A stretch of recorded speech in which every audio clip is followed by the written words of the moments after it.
2025ஆம் ஆண்டு கடகராசி நண்பர்களுக்கு முக்கியமான மாற்றங்கள் கூடியிருக்கக்கூடிய அற்புதமான ஒரு வருடம்னு சொல்லலாம். ஏன்னா விரயஸ்தானத்தில் குரு உட்காந்துருக்காரு.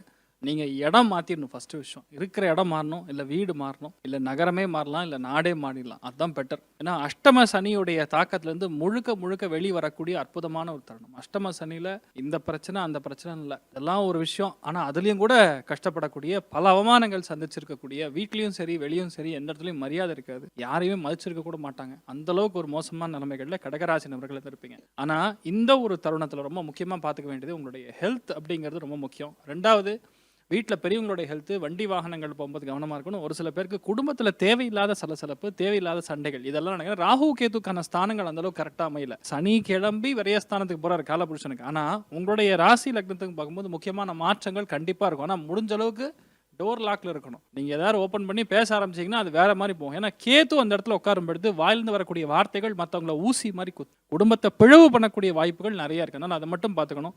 மற்றபடி உத்தியோக மாற்றம், தொழில் மாற்றம், வியாபாரம் இதெல்லாம் இருக்கும். ஆனால் இடத்தை மாற்றிடுறது தான் முக்கியமான ஒரு பரிகாரமாக எடுத்துக்கலாம்.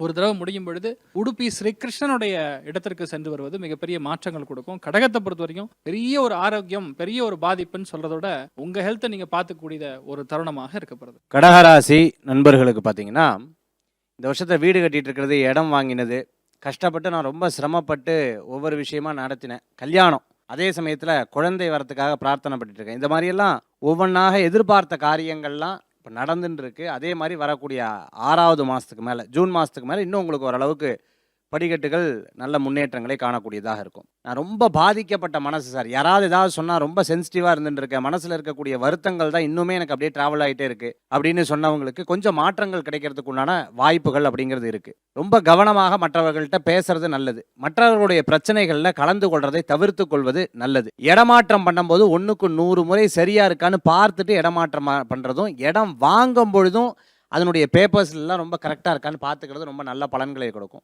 வயதானவர்களை கவனமாக பார்த்து கொள்ளக்கூடிய ஒரு காலமாக இந்த காலங்கள் இருந்துட்டு இருக்கு. செய்யக்கூடிய தொழில்களில் பிரச்சனை இருந்தது அப்படின்னா டக்குன்னு அவசரப்பட்டு அந்த இடத்த விட்டு மாறிடாதீங்க.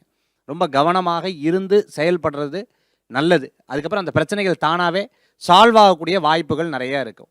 திருமண மண்டபம் வச்சுட்டு இருக்கிறவங்க, அதே மாதிரி கப்பல் துறையில் வேலை பண்ணிட்டு இருக்கிறவங்களுக்கெல்லாம் ரொம்ப அருமையாக இருக்கக்கூடிய காலமாக இந்த காலங்கள் உண்டு.